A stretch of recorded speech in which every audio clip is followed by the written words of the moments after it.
नमस्कार दोस्तों। दोस्तों, कुत्ते ने बताई औरत की 4 गंदी आदतें कड़वी हैं, पर सच है आज का प्रसंग बहुत ही सुंदर है, इसलिए वीडियो को लास्ट तक जरूर देखिएगा। मित्रों, एक बार एक वफादार और आज्ञाकारी कुत्ते की मृत्यु हो जाती है, तो वह मृत्यु के पश्चात धर्मराज के पास पहुंच जाता है।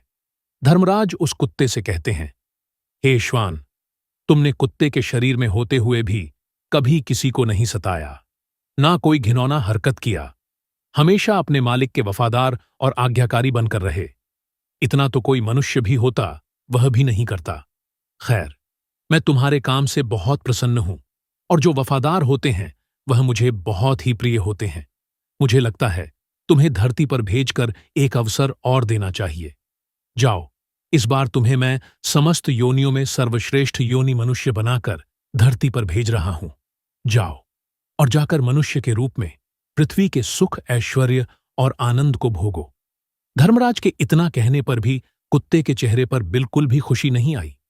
धर्मराज ने पूछा, हे स्वान, मैंने तुम्हें इतना अच्छा शरीर देने का वरदान दिया है, लेकिन तुम्हारे चेहरे पर मुझे कोई प्रसन्नता नहीं मालूम पड़ी। अरे, इस मनुष्य शरीर को पाने के लिए तो स्वर्ग में देवता भी तरसते रहते हैं, फिर तुम प्रसन्न क्यों नहीं हुए? तब कुत्ता कहता है, प्रभु, मैं मानता हूं कि मनुष्यों ने सबसे उत्तम योनि में जन्म लिया है, लेकिन जब से मैंने मनुष्य के कुकर्म देखे हैं, तब से इच्छा ही नहीं होती कि मैं मनुष्य बनूं। तब धर्मराज कहते हैं, हे स्वान, तुमने क्या देख लिया? मनुष्यों में जो उनसे इतनी घृणा करने लगे हो। तब कुत्ता कहता है, प्रभु, यदि आप सुनोगे तो आप भी नफरत करने लग जाओगे। पृथ्वी तल पर अब मनुष्य मनुष्य रही ही नहीं गया है। वह अपनी सारी मर्यादाओं को, सारे कर्तव्यों को भूल गया है। वह भूल गया है कि मैं मनुष्य हूं, जिसे वेद में सर्वश्रेष्ठ दर्जा मिला है। और तो और, वह अपना भोजन तक भूल गया है, अपना पहनावा भूल गया। वह यह भी भूल गया कि मैं स्त्री हूं या पुरुष हूं। वह अपने माता पिता को भूल गया और न जाने क्या क्या भूल गया। सुनता हूं और देखता हूं तो ऐसा प्रतीत होता है जैसे पृथ्वी पर सबसे निंदनीय और घृणित योनि यही है। थोड़े बहुत लोग हैं भी तो उनकी लोग चलने नहीं देते। उन्हें धूर्त और पाखंडी समझा जाता है। मुझे तो नफरत सी हो गई है। हे प्रभु, आप मुझे कुछ भी करके, आप मुझे कुछ भी बनाकर धरती पर भेज दो। भले ही मुझे फिर से कुत्ता ही बना दो, लेकिन मनुष्य मत बनाना, क्योंकि मैंने मनुष्य को कुछ ऐसे घिनौने काम करते हुए देखा है जिन्हें देखकर मुझे लज्जा आती है और घृणा से मेरा सर फटा जाता है। तब धर्मराज पूछते हैं, यदि यह सच बात है तो हम भी यह जानना चाहते हैं कि तुमने मनुष्य को ऐसे कौन से काम करते देख लिया है जो बहुत ही गंदे हैं, जिसकी वजह से तुम्हें मनुष्य योनि से इतनी नफरत है? तब कुत्ता कहता है, हे प्रभु, यदि आप जानना चाहते हैं तो सुनिए। मैं अपनी आंखों देखी घटनाएं आपको सुनाता हूं। पहली घटना यह है कि मनुष्य की नीयत खराब बहुत जल्दी हो जाती है। वह कभी अपने धर्म पर स्थिर नहीं रह पाता। कभी कोई अच्छी वस्तु अगर दिखाई दी, या कभी कोई सुंदर स्त्री दिख गई, कभी कहीं कुछ धन या पैसा दिख गई, तो फौरन उसकी नीयत खराब हो जाती है। इस संबंध में मैं आपको एक एक कहानी सुनाता हूं। किसी नगर में एक सेठ के घर एक बहुत सुंदर कन्या पैदा हुई। कन्या बड़ी ही रूपवती थी। धीरे धीरे जब वह बड़ी होने लगी तो उसका रूप और यौवन में और भी निखार आने लगा। धीरे धीरे कन्या युवा अवस्था को प्राप्त हुई। तब एक दिन सेठ के मन में ख्याल आता है कि मैं अपनी बेटी का विवाह करूं, और विवाह किसी राजा महाराजा से करना चाहिए। मित्रों, ऐसा विचार करके सेठ उस नगर से बाहर एक बाबा रहते थे। सेठ उस बाबा के पास जाता है और वह अपने मन की इच्छा बाबा से कहता है कि हे बाबा, हम अपनी रूपवती कन्या का विवाह किसी राजकुमार के साथ करना चाहते हैं। जरा अपने तपोबल से देखकर बताओ कि हमारी बेटी का विवाह किसके साथ होगा। तब वह बाबा कहता है, देखिए सेठ जी, हम आपकी बेटी का भाग्य उसे देखकर ही बता पाएंगे। या तो आप अपनी कन्या को यहां बुलाकर लाइए, या फिर हम आपके घर चलते हैं। वह सेठ कहता है, हां जरूर बाबा, आप हमारे घर पधारिए। आपके चरण हमारे घर में पड़ जाएंगे तो घर भी पवित्र हो जाएगा, और हमारी बेटी का भाग्य देखकर जरूर बताए। दोस्तों, अगले दिन सुबह सुबह वह बाबा उस सेठ के घर जाते हैं। कन्या को देखकर उसका भाग्य बताने पर कन्या इतनी सुंदर थी कि मोनी बाबा ही उस पर अशक्त हो गया। मोनी बाबा का मन सेठ की कन्या पर चलायमान हो गया। सोचने लगा, ऐसी कन्या यदि मुझे मिल जाए तो मेरे भाग्य खुल जाए। अब कोई ऐसा जतन करूं जिससे यह लड़की मुझे मिल जाए। यही सोच करके वो मोनी बाबा एकदम से रोने लगता है। मोनी बाबा को रोता हुआ देखकर सेठ ने पूछा, बाबा, आप तो कभी बोलते भी नहीं थे, आपके रोने का क्या कारण है? तब वह बाबा सेठ को अकेले में और एकांत में ले जाकर समझाता है कि तुम्हारी कन्या की मस्तक रेखाओं को देखकर हमें रोना आ रहा है, क्योंकि इन रेखाओं का यह फल है कि यह कन्या तुम्हारे कुल का नाश कर देगी और जिस घर में जाएगी उस घर को भी ले डूबेगी। मोनी बाबा की बात सुनकर से घबरा जाता है। पूछने लगा, बाबा, क्या इसका कोई समाधान या कोई उपाय नहीं है जिससे कि हमारा कुल नाश होने से बच जाए? तब मौनी बाबा कहता है, इसका एक ही उपाय है। तुम अपनी कन्या को एक संदूक में बंद करके उस पर एक दिया जलाकर रख दो और संध्या के समय उसे नदी में बहा दो। तब तो तुम बच जाओगे, वरना थोड़े ही दिनों में तुम्हारा घर बर्बाद हो जाएगा, तुम कंगाल हो जाओगे। ऐसी बात बताकर मौनी बाबा तो अपने ठिकाने की ओर चला जाता है। उधर उस सेठ ने मौनी बाबा ने जैसा बताया था वैसा ही किया। अपनी कन्या को एक बड़े से संदूक में अच्छे से बंद कर दिया और उसके ऊपर एक दिया जलाकर रख दिया। जैसे ही शाम का समय होता है वह उसे नदी में प्रवाहित कर देता है। वह संदूक बहता हुआ नदी में चला जा रहा था। मित्रों, आपको बता दें कि मौनी बाबा ने ऐसा क्यों करवाया। उसने सोचा कि जैसे ही सेठ अपनी कन्या को संदूक में बंद करके नदी में बहाए, वैसे ही कुछ दूर आगे जाकर मैं उस संदूक को निकाल लूंगा और उस लड़की को मैं अपनी स्त्री बना लूंगा। यही सोचकर मोनी बाबा ने अपने 4 चेले नदी के किनारे बैठा दिए और कहा कि आज की रात इस नदी में बहता हुआ एक संदूक आएगा, तुम चुपचाप उस संदूक को निकालकर मेरे पास ले आना। चेलाओं ने कहा, ठीक है गुरुजी। अब तो साधु के चेले जाकर नदी के किनारे बैठ गए। उधर क्या होता है, वह संदूक जैसे ही नदी में छोड़ा जाता है, कुछ दूर आगे तक पहुंच जाता है। कुछ दूर आगे नदी के किनारे एक राजा का राजकुमार खड़ा था। राजकुमार शिकार खेलने आया था। राजकुमार नदी किनारे खड़ा था। अचानक उसकी नजर संदूक पर पहुंच जाती है। राजकुमार ने झटपट अपने सिपाहियों से उस संदूक को बाहर निकलवाया। राजकुमार ने संदूक खोलकर देखा तो उसमें एक बहुत सुंदर अप्सरा सी राजकुमारी बैठी थी। राजकुमार उसे देखते ही उस पर लट्टू हो गया। राजकुमार ने उसे अपनी पत्नी बना लिया और उस संदूक में जंगली सूअर पकड़कर बंद कर दिया और उसके ऊपर दीपक जलाकर रख दिया। फिर उस संदूक को फिर से नदी में प्रवाहित कर दिया। संदूक बहता हुआ आगे के लिए चला गया। अब आगे तो महात्मा जी के चेले नदी किनारे घात लगाए बैठे ही थे कि जैसे ही संदूक आएगा हम निकाल लेंगे। उन्होंने झटपट संदूक निकाला और अपने गुरु के पास ले आए। गुरु को पता ही था कि संदूक में सेठ की सुंदर कन्या बंद है, इसलिए उसने संदूक को कमरे के अंदर रखवा दिया और लाओ से कहकर बाहर से कुंडी लगवा दी और कहा, सुनो, इस कमरे से चाहे कितना ही शोर आए, चाहे मैं दरवाजा खोलने के लिए कहूं, चाहे कोई और, लेकिन तुम बाहर से कुंडी मत खोलना। चेलाओं ने कहा, जो आज्ञा गुरुदेव। इस प्रकार वह मौनी बाबा संदूक के साथ कमरे में बंद हो जाता है और जैसे ही उसने संदूक खोलकर सेठ की कन्या को देखना चाहा तो मित्रों, उस संदूक से एक खूंखार जंगली सूअर निकलता है और उस मौनी बाबा को अपनी सूंड से मारना शुरू करता। बाबा जी बहुत चिल्ला के बोलता है कि दरवाजा खोल दो, मगर किसी भी चेले ने दरवाजा नहीं खोला। आखिरकार सूव ने बाबा को मारकर ही छोड़ा। जब शोरगुल बिल्कुल शांत हो गया तो चेलाओं ने दरवाजा खोलकर देखा तो अंदर गुरु मृत अवस्था में पड़े थे और कमरे के अंदर स्वर निकलकर भाग गया। उनका पूरा शरीर लहूलुहान था। मौनी बाबा को अपने कुकर्म की सजा मिल चुकी थी। उस सेठ ने कितना भरोसा करके उस बाबा से पूछा था, लेकिन उसने सेठ के साथ कितना बुरा किया। इसीलिए मेरी इच्छाएं मानव शरीर में जाने की बिल्कुल नहीं है। धर्मराज कहते हैं, हे स्वान, वास्तव में यह तुम्हारी कहानी बिल्कुल सच थी। किसी पर भी भरोसा नहीं किया जा सकता।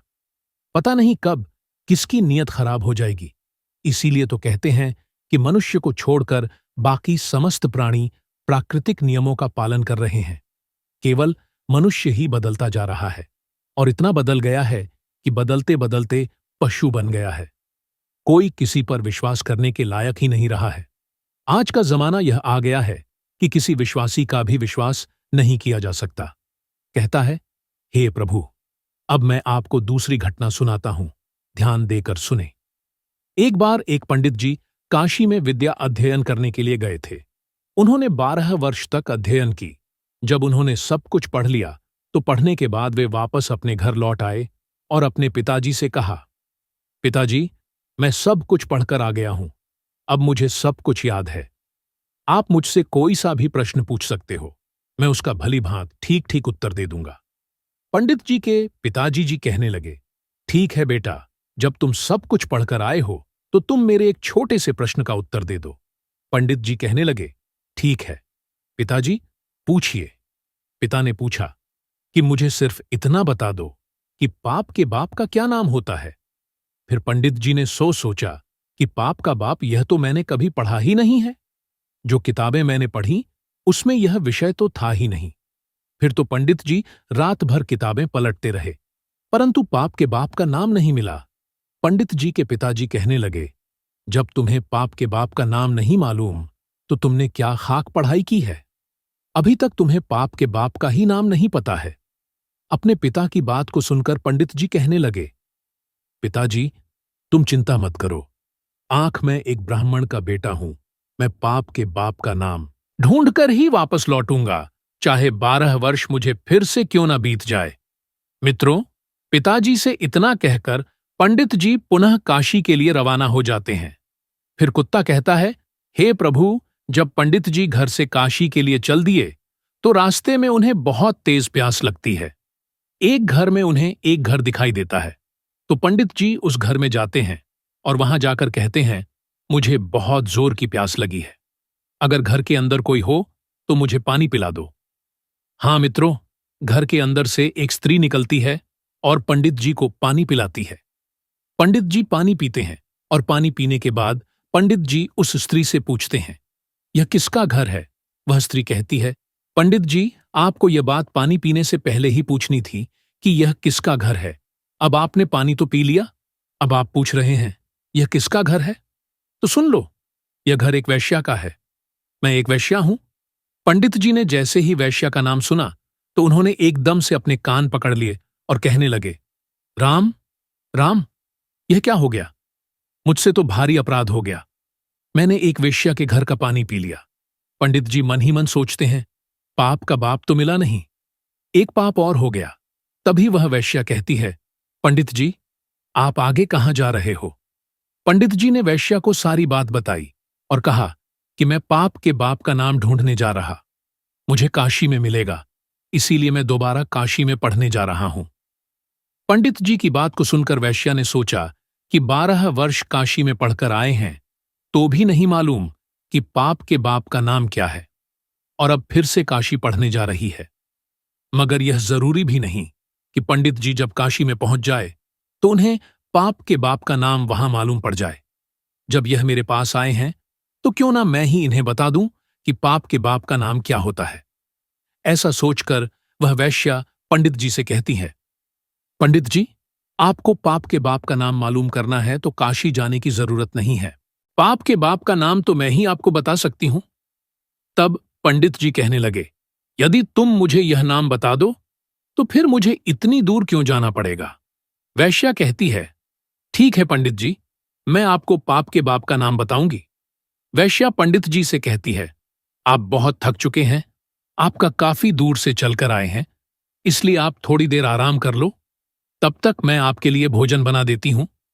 फिर भोजन करने के बाद मैं आपको बताऊंगी पाप के बाप का क्या नाम है।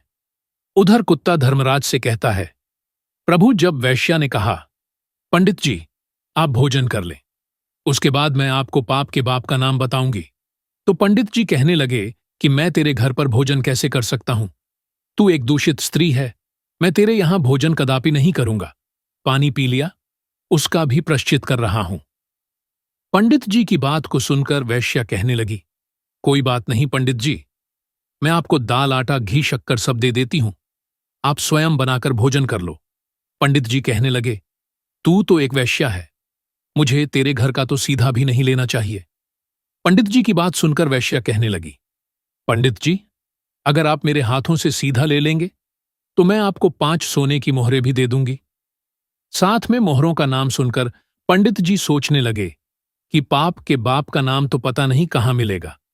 यह मोहरें भी हाथ से चली जाएगी। यदि यह मुझे सीधा देती है तो कोई बात नहीं।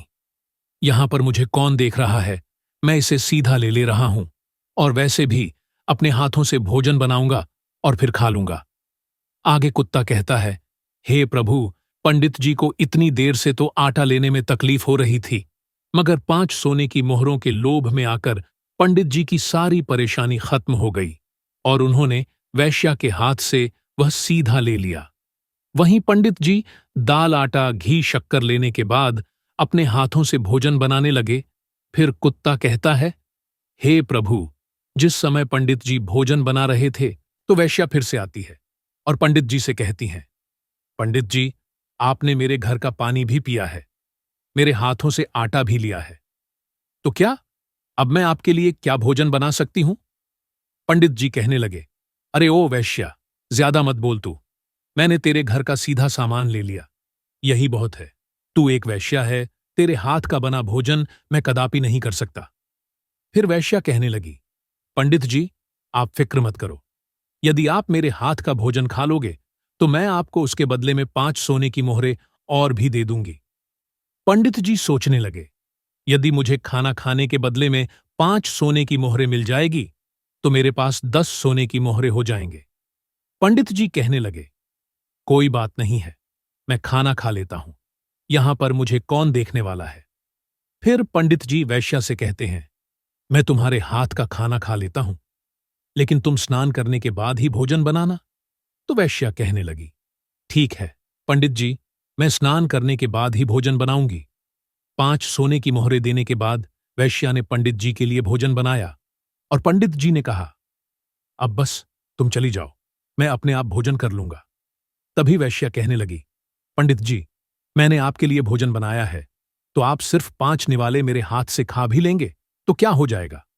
अब तो पंडित जी कहते हैं, हे दूषित स्त्री, अंगुली पकड़ के, अब तू हाथ पकड़ना चाहती है, मैं तेरे हाथों से कभी भोजन नहीं कर सकता, तू एक वैश्या है। तभी वैश्या कहने लगी, पंडित जी, यदि आप 5 निवाले मेरे हाथों से खा लेंगे तो मैं आपको 5 सोने की मोहर और दे दूंगी। पंडित जी सोचने लगे, अगर यह मुझे 5 सोने की मोहरें और दे देगी तो फिर मेरे पास 15 सोने की मोहरें हो जाएंगी। फिर पंडित जी वैश्या से कहने लगे, ठीक है, यदि तुम अपने हाथों से मुझे भोजन कराना चाहती ही हो तो अपने हाथों से मुझे भोजन खिला सकती हो। पंडित जी की बात सुनकर वैश्या ने पंडित जी को भोजन की थाली परोसी। सामने पंडित जी बैठ गए, इधर दूसरी तरफ वैश्या बैठ गई। बीच में भोजन की थाली है। वैश्या ने निवाला लिया और अपने हाथ से पंडित जी के मुंह की ओर बढ़ाया। पंडित जी ने भी वैश्या के हाथ से निवाला लेने के लिए अपना मुंह खोल दिया। जैसे ही पंडित जी ने मुंह खोला, वैसे ही वैश्या ने पंडित जी के गाल पर एक जोरदार तमाचा जड़ दिया। फिर क्या था, पंडित जी आग बबूला हो गए। कहने लगे, तुम्हारी यह मजाल, तू वैश्या होकर के मुझ पर हाथ चलाती है, थप्पड़ मारती है, तूने बहुत बड़ा अपराध किया है। वैश्या ने कहा, पंडित जी, मैंने कोई अपराध नहीं किया है, मैंने तो आपको शिक्षा दी है। आप जिसकी तलाश में आए थे उसका उत्तर बताया है।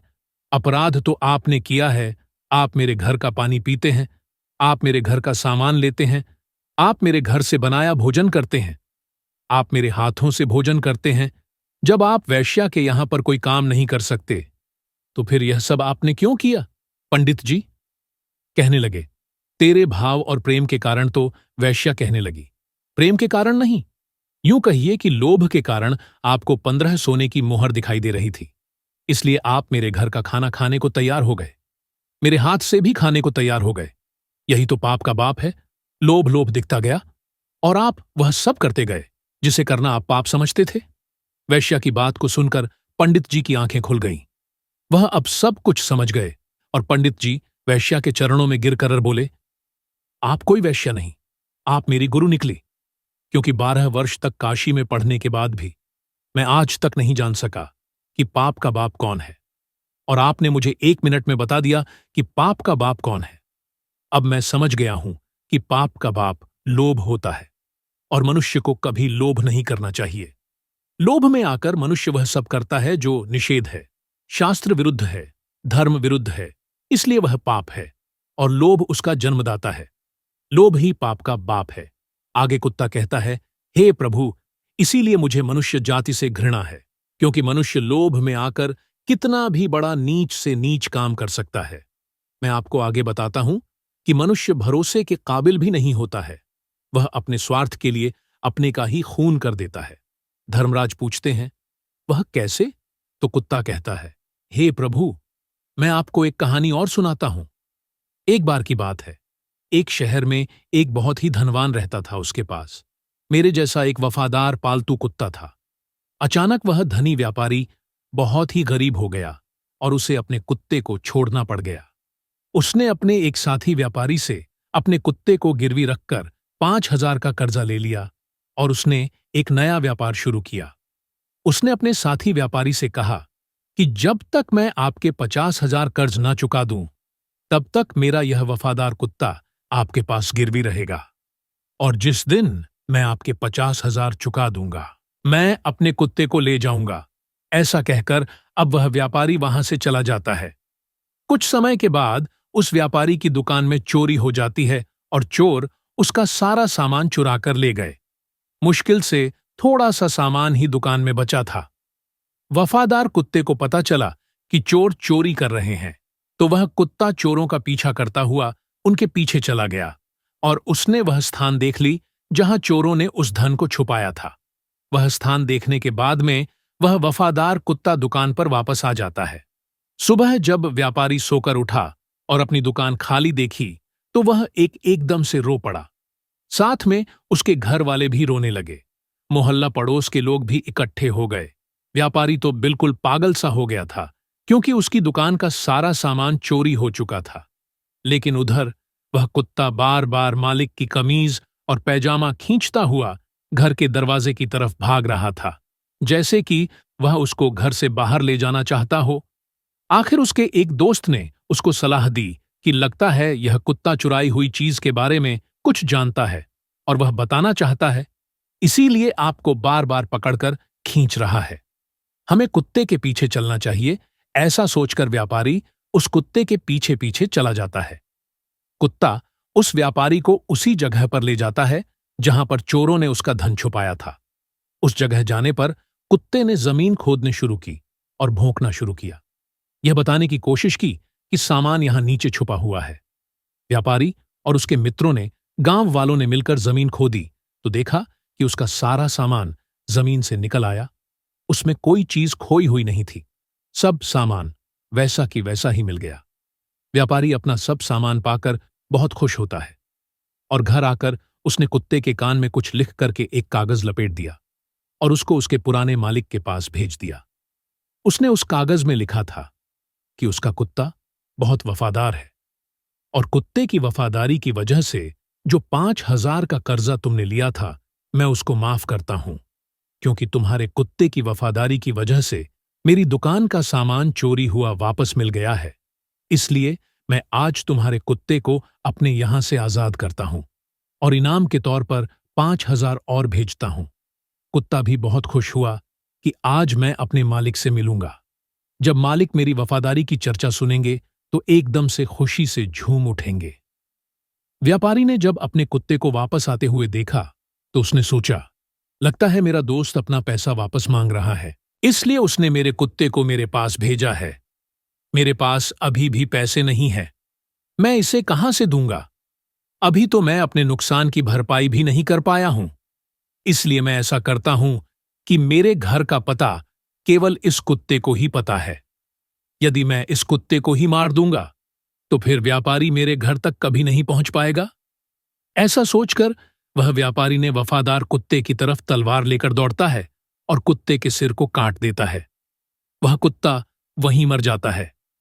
कुत्ते के मर जाने के बाद कुत्ते के दाएं कान से एक कागज नीचे गिरता है।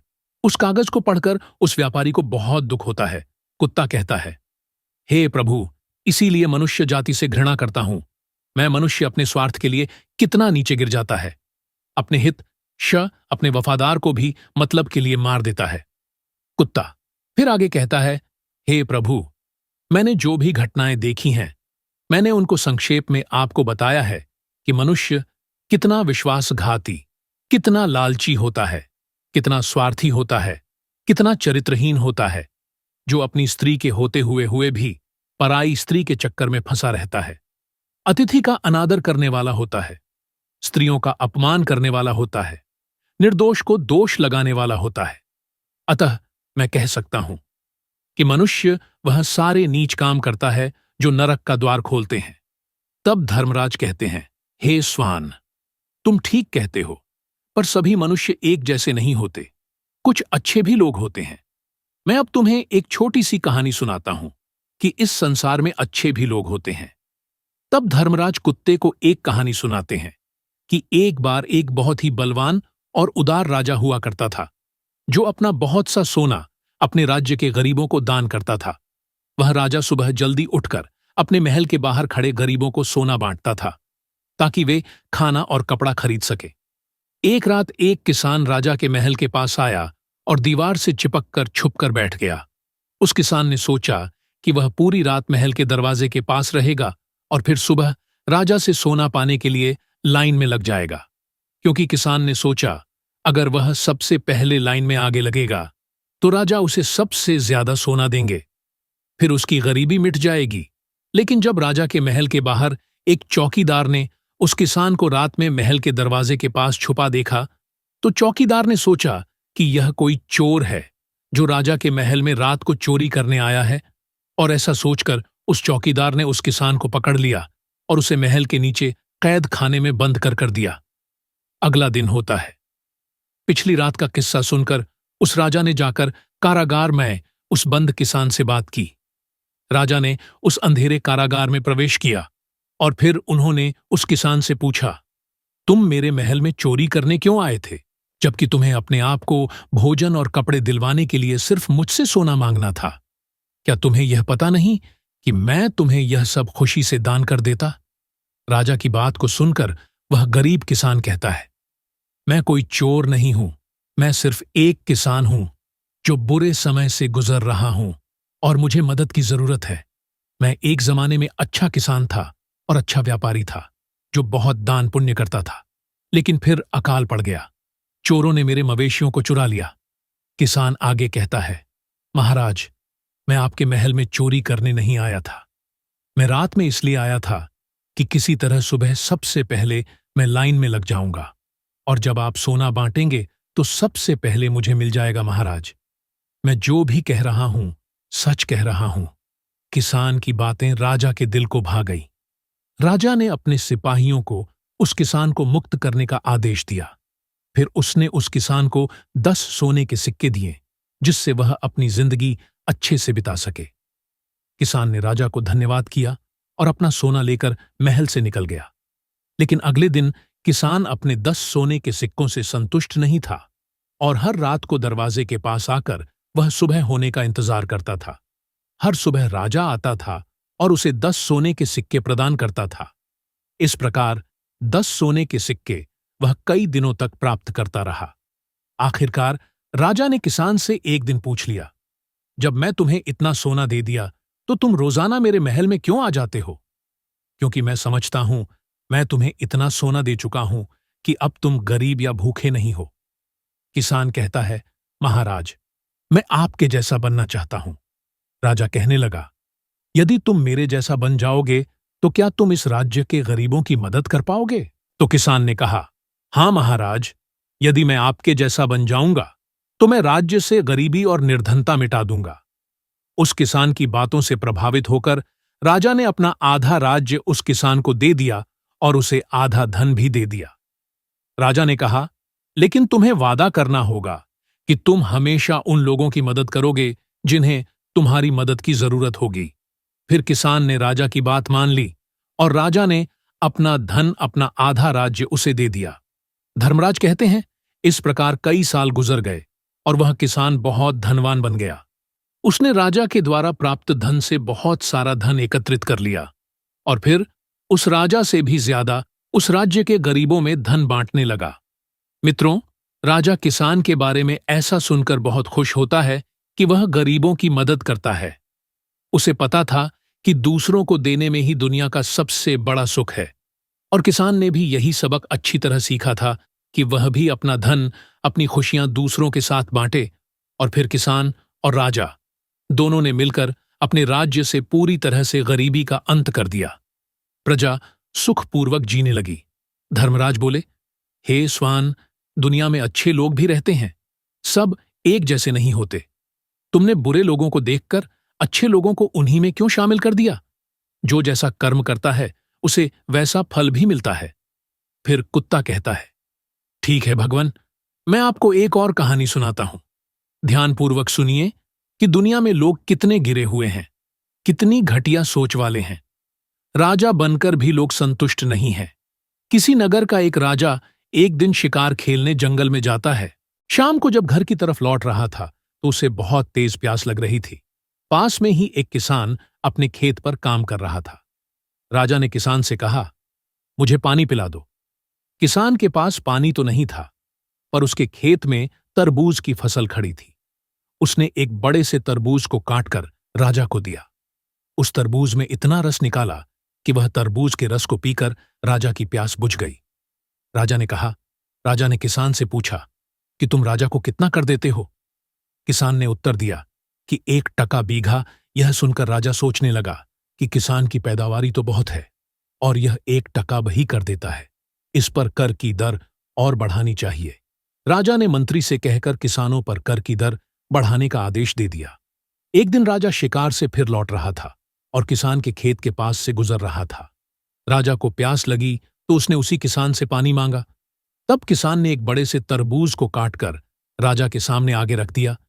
लेकिन मित्रों, आश्चर्य की बात यह थी कि उस दिन तरबूज में इतना रस नहीं था कि राजा को तृप्ति मिल सके, उसकी प्यास बुझ सके। राजा ने दूसरा तरबूज कटवाया, उसमें भी रस नहीं था। इसी तरह 4-5 तरबूज काटने के बाद भी राजा की प्यास नहीं बुझी। राजा को यह देखकर बड़ा आश्चर्य हुआ कि उस दिन एक तरबूज ने हमारी और हमारे घोड़े की प्यास बुझा दी थी और आज 4-5 तरबूज काटने के बाद भी प्यास नहीं बुझी। उन्होंने यह बात मंत्री से कही।